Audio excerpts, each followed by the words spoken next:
साथियों, आपको पुस्तक हमारी भावी पीढ़ी और उसका नवनिर्माण वाङ्मय 63 लेखक श्री राम शर्मा आचार्य पृष्ठ 2.37 से पढ़कर सुना रहे हैं।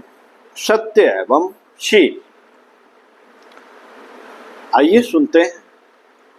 बाल मनोविज्ञान के प्रसिद्ध यूरोपीय विशेषज्ञ डॉक्टर नील ने अपनी पुस्तक बाल समस्या में एक मनोरंजन घटना का वर्णन किया है। वह लिखते हैं कि एक व्यक्ति अपने बच्चे को मेरे पास लाया और कहने लगा कि इसे चोरी करने का दुर्व्यसन लग गया है, आप इसका सुधार करें। मैंने बच्चे के अध्ययन के लिए उसे अपने पास ठहरा लिया। मुझे मालूम हुआ कि बच्चे की आयु 13 वर्ष की है। इसके बावजूद उसके पिता ने उसके लिए आधी टिकट खरीदी और रेलवे को जानबूझकर धोखा दिया। यह लिखते हुए नील प्रश्न करता है कि जो बाप स्वयं अपने बच्चे के सामने झूठ बोलकर पूरे टिकट की बजाय आधी टिकट खरीदता है और रेलवे को धोखा देकर हानि पहुंचाता है, वह अपने बच्चे से यह गलत आशा क्यों करता है? यह गलत आशा क्यों करता है कि वह चोरी की आदत छोड़ दे? हम यदि अपने दैनिक जीवन पर दृष्टिपात करें तो पता चलेगा कि हम स्वयं ही जानबूझकर या अनजाने में अपने बच्चे को झूठ बोलने की शिक्षा देते हैं। उदाहरण के तौर पर, जब कोई ऐसा व्यक्ति हमारे घर आए जिससे हम मिलना नहीं चाहते, तो हम किसी बच्चे के मुंह से कहलवा देते हैं कि घर पर नहीं है, यद्यपि हम उस समय घर पर ही होते हैं। या कभी कोई व्यक्ति कोई वस्तु मांगने आता है तो हम उसे कह देते हैं, यह तो अमुक व्यक्ति मांग कर ले गया है। ऐसे अवसर पर हम यह नहीं सोचते कि घर में जितने बच्चे हैं वे सब हमारे व्यवहार से झूठ बोलना सीख रहे हैं। मजे की बात तो यह है कि दूसरों से नहीं, स्वयं अपने बच्चों से भी झूठ बोलते हैं, झूठे वादे करते हैं और इस प्रकार उनके मन में यह बात बिठा देते हैं कि सत्य का कोई महत्व नहीं, सत्य का कोई महत्व नहीं। परंतु यह हमें समझ लेना चाहिए कि आज का बच्चा ही कल का प्रौढ़ है और किसी व्यक्ति को सफलता इसी बात से नहीं मिल जाती कि उसने अपने स्वभाव के अनुकूल पेशा चुन लिया। काम में प्रवीणता प्राप्त कर लेना भी सफलता के लिए पर्याप्त नहीं। प्रत्येक व्यवसाय के कुछ विशेष नियम और ढंग होते हैं। यदि उनका ध्यान न रखा जाए तो प्राकृतिक सुझाव और प्रवीणता आदि गुण कुछ सहायता नहीं कर सकते। बहुत संभव है कि इन गुणों के बावजूद भी असफलता का मुंह देखना पड़े और सारा जीवन दयनीय दशा में बीते।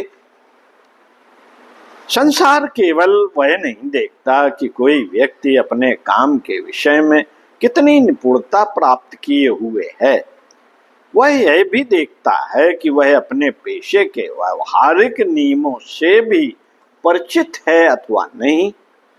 कोई भी व्यवसाय हो, उसे व्यापार से भिन्न नहीं समझा जा सकता। एक टोकरी उठाने वाला मजदूर भी वास्तव में एक व्यापारी है। वह अपने शारीरिक श्रम बेचकर जीवन यापन करता है। दफ्तर में काम करने वाला क्लर्क भी एक व्यापारी है। वह अपने मानसिक परिश्रम का मूल्य लेता है और दुकानदार तो व्यापारी है ही। वह अपना माल देता है और दाम पाता है। इसी प्रकार वकील, डॉक्टर, इंजीनियर सभी व्यापारी हैं। प्रत्येक व्यक्ति संसार की मंडी में अपना माल बेचकर अपना पेट पाल रहा है।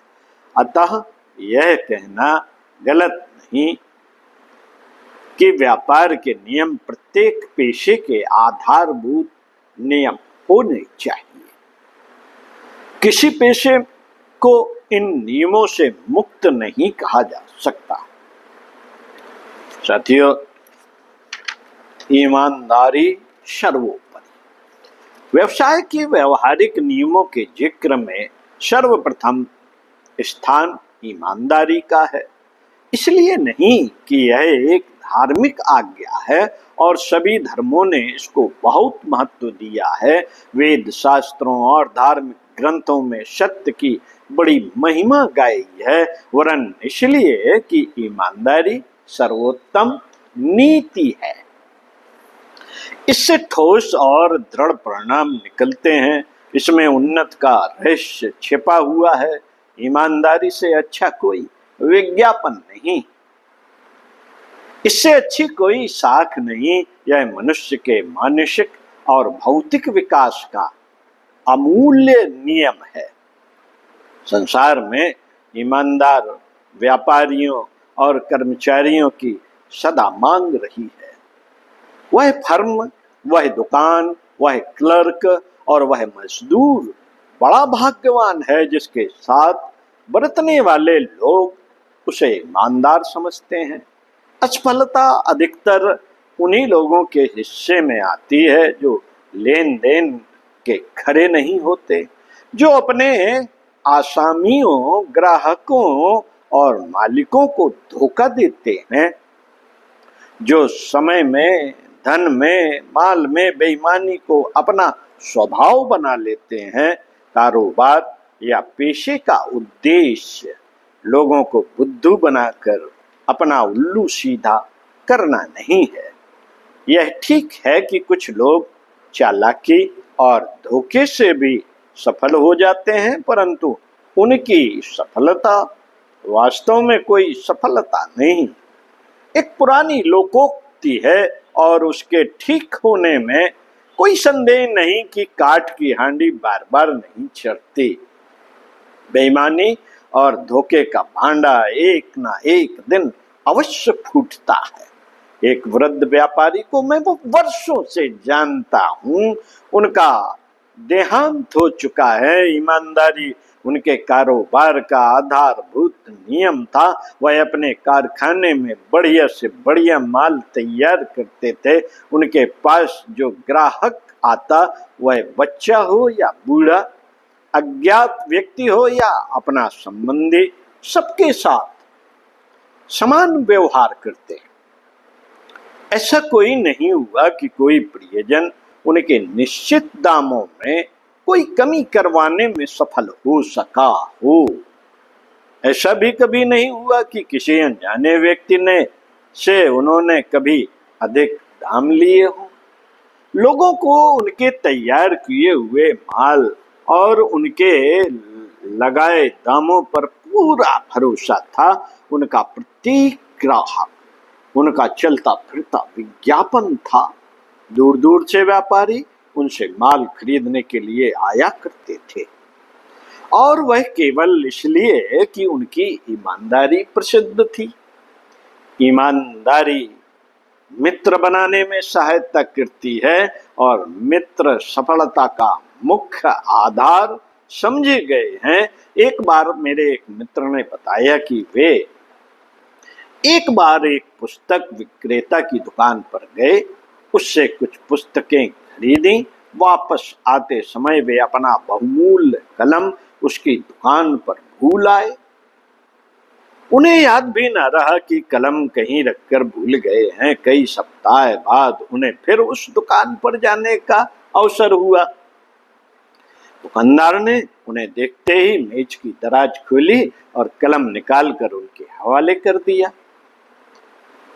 मेरे मित्र के मन पर उसकी ईमानदारी का गहरा प्रभाव पड़ना स्वाभाविक था। इस घटना को कई वर्ष बीत गए, परंतु वे इसे आज तक नहीं भूले और न ही कभी भूल सकते हैं। साथ ही वे उस दुकानदार के स्थायी ग्राहक बन गए।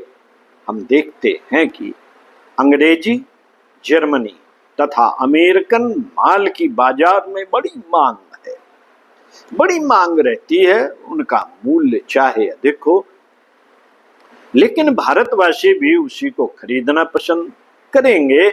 इसका एकमात्र उत्तर यही है कि उनके माल में सच्चाई है। जो कुछ लिखा रहता है माल उसी तरह का होता है। इसके विपरीत हमारे देश की कंपनियों में प्रायः अधिकांश धोखे पर अपने व्यापार को आधारित करती हैं। दिया सलाई जैसी छोटी वस्तु से लेकर बड़ी बड़ी वस्तुओं में, दवाओं में, खाद्य पदार्थ आदि सब में सजावट ज्यादा दिखती है। यही कारण है कि अपने कारोबार को न तो ख्याति दे पाते हैं, न उसे स्थायी रूप से धन ही कमा पाते हैं। साथियों, इसी संदर्भ में इसी विषय पर अगले वीडियो में पढ़कर सुनाएंगे। सत्य एवं शील का ही क्रम बनाए रखते हुए बच्चे सत्यनिष्ठ कैसे बने, इस पर बात करेंगे अगले वीडियो में। तब तक के लिए प्रणाम, चिंतन मनन जरूर कीजिए। ओम शांति।